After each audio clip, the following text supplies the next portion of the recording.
HalferLand videos. Shut up and sit down.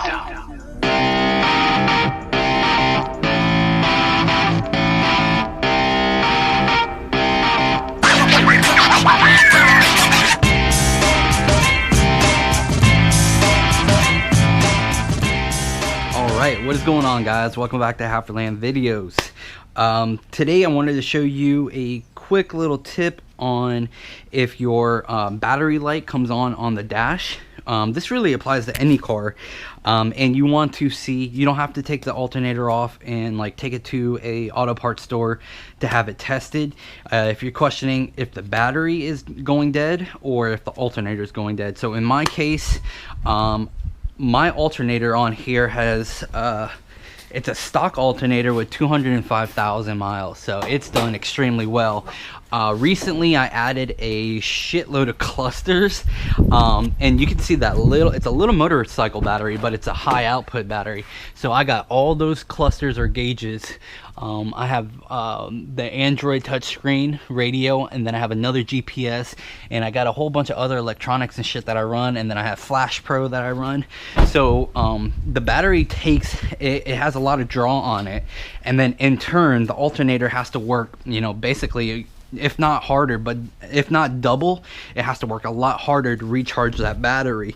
So I'm thinking the extra stress or the extra strain is actually what took out the alternator. So what I wanted to show you is a way to test the battery and test the alternator with them both on the car. So what I need to do, I need to hook my battery back up. And this is a great alternative, you guys, to the stock battery. As you can see, obviously it's a lot smaller. I think it weighs about 12 or 14 pounds less than the stock battery. So let me get this hooked up and then we'll continue. Okay, so the first test you can run is obviously with a voltmeter. You want to go ahead, some are going to differ, but really what you want to do is go to DC, which is direct current voltage. These are ohms. That little symbol right there is an ohm symbol. So you don't want alternating current, you want direct current volts, and go to 20 because it will max out at 20. And these batteries should read right around like 12.4 to 12.8 is a good battery, just sitting stagnant like this, or static, whatever you want to call it, just sitting there. So as you can see right there, it says 12.72. Yep, 12.72, 12.73. So it shows that the battery is fully charged. Next, what you want to do is you want to go ahead and start the car. All right, as you can see right there on my dash, I have the battery signal, or the battery light on the dash right there. That indicates that something is wrong with the charging system. So what I do now, I go back to the battery. Obviously with the car running, the alternator should be charging the battery. So if you see anything below that 12.7 whatever it was, you know that your alternator isn't charging. So if you look, 12.6. So that is below the 12.7 that it was. So obviously this battery has drain on it right now. The alternator, it shows the alternator's charging a little bit, but it's not charging to keep up with the battery, if that makes sense. If it continues like this, the battery will end up dying and you won't be able to start your car, because obviously it's pulling more than it's being recharged. So you see back there, and it's already at 12.67. So now what we do, you want to move up to the alternator, and I apologize for the power steering pump. I got an O-ring going out still. You want to ground out on obviously something metal, and then you want to take the red diode or electrode or whatever the fuck you want to call it, and you put it on the copper wire on the inside. So go ahead and ground this out somewhere. I'm gonna ground it out right here, and then you want to touch it there. And as you can see right there, it's not getting anything. So let's go ahead and pull this cap off, this rubber cap, to get to the lead for the alternator, and see what that voltage is coming off of it.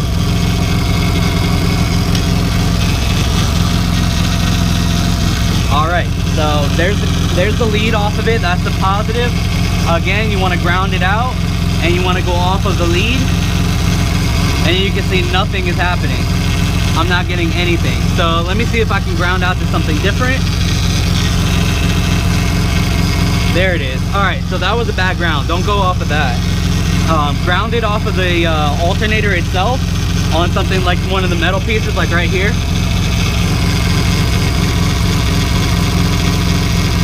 And it is 12, no, see? You see it jumping around like that?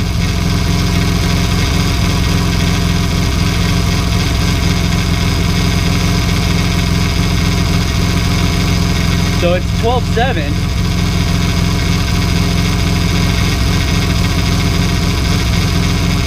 $12.6, $12.7. So coming out of here, obviously it's gonna lose a little bit of voltage on the way to the battery. So in the end, the alternator really should be charging the battery at like 13.5.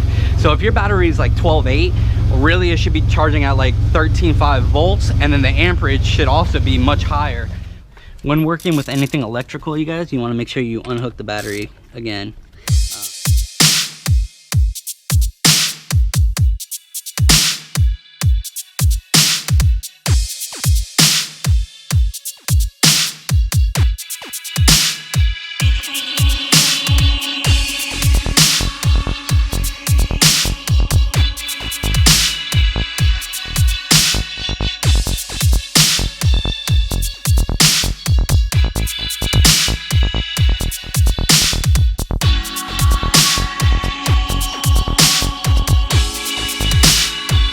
Wow guys, and I can tell there's something wrong with the alternator because it is stupid hot.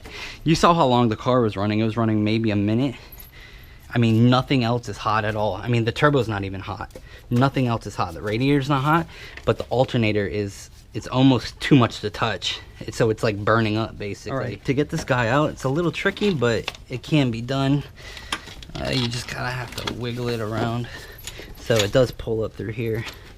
Oh, you do have to undo that clip down there too. All right, just gonna, like I said, you just kind of gotta wiggle it out of there. It will fit.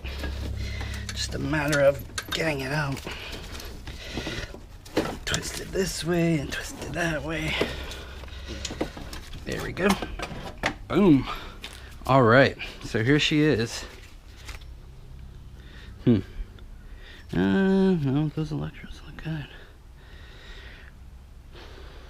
I don't really, it smells a little burnt, but not really. You never know, guys. Maybe the battery is bad and it's just not holding a charge, but that doesn't make sense because this should have been charging. Like I said, it should be right around, you know, 3/4 to 1 volt higher because it needs to charge the battery or maintain it. If the alternator is charging below it, come on guys, you know, it's common sense. The battery will keep draining because the alternator is not replacing that power, that energy quick enough. So here's a little tip, you guys. This is a 03 to 05. This is a Delphi alternator, where these are the 06, 07 Denso alternator. Great alternator. Like I said, it has 205,000 miles on it. OEM, original, never changed. But what you will see is there's a difference in between the leads. So you can see the difference there. So the positive lead is on top right here, but on this one, it's down here. And then this connection that goes here is right there. Okay. So I think I should have enough lead to move the positive down here. So I should be fine. I should be all right to go. But it's just a little tip for you guys.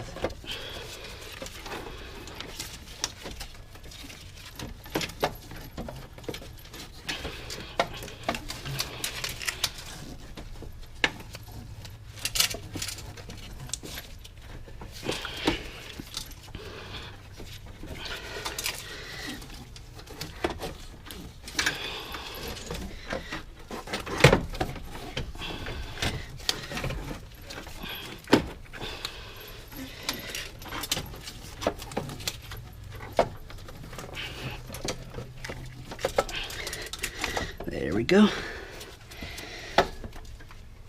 Make sure I get into the right spot. All right, so once you have it down there, it's very easy. There's a thing that's like that. The mount's like this, and then this on the bottom, so it's like this, and this just slides right in between, and then the bolt runs through there, and that's how it's mounted. I leave this a little loose so I can swivel it still, and then I swivel it up and I go to the next mount. You'll see what I'm saying. It just makes it easier. Don't tighten it because it's going to be a bitch to move back and forth. But once it's in there, you want to get it locked in there. All right, that's that. And then you run this bolt through on the bottom. And like I said, don't tighten it all the way up. Just snug it a little bit so you can still rotate this around. All right, once that bottom bolt is mostly in place, then you take your top bracket. Top bracket just simply goes there, and then you got to move this, like I said, around till it gets to the other side. Shit. Well, it goes like this, and then you run the bolt through. So I'm not going to do that yet. What I'm going to do is make sure that I can still hook up my leads, which are right here. And it looks like I have plenty. Yeah, I got plenty of room. I should be fine. So there's a little tip for you guys. Just if you need to, you can use the 03 to 05 for your 7.5 gen. And TL, the TL alternators also work just as like an MDX or an Odyssey or a Pilot or a Ridgeline. They all work just fine. So I can see why they revised it, because it puts the lead down there with the rubber grommet right against the cat or the cat delete, whatever you have on. So I could see why they moved that lead higher up here and then moved it away. As you can see, it is pulling on the connection a little bit, but it does reach. I'm pretty sure I'm not gonna have somebody go, damn bro, your wire to your alternator looks like it's it's getting a little stretched. No man, it works. And plus I got this for $35. Come on bro, OEM, you can't beat it. So then you just go ahead and plug the other connection in, and then, like I said, we'll move on to this. All right, so I made the other connection.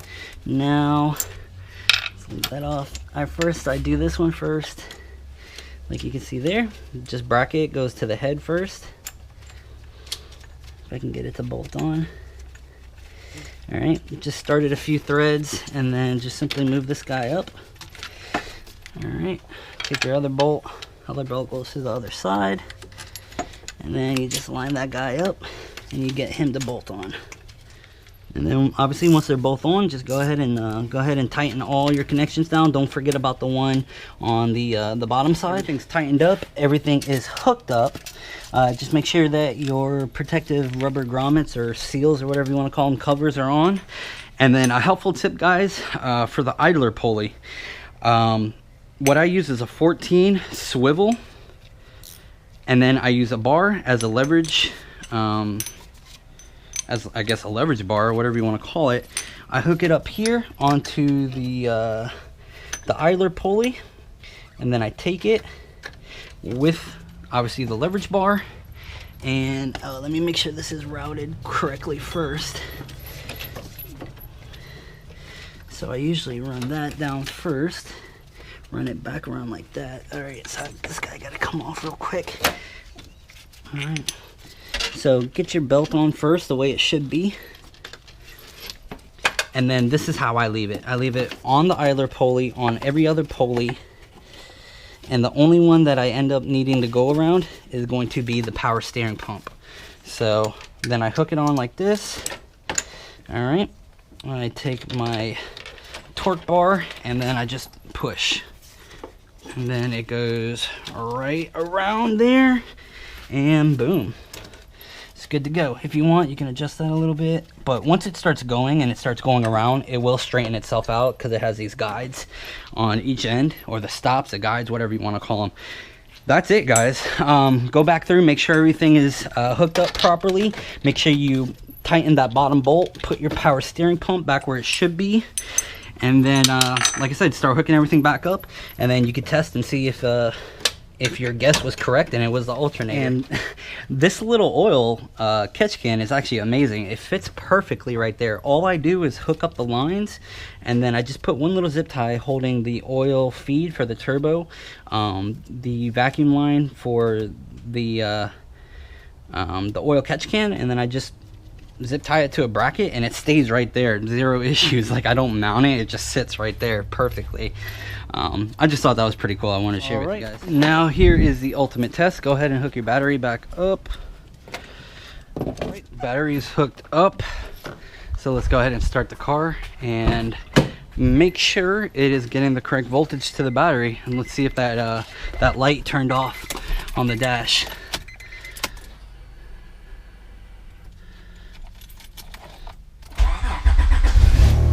And there you go, light is off, you guys. Everything's looking good. Now let's go and recheck, like I said, how I showed you guys in the beginning.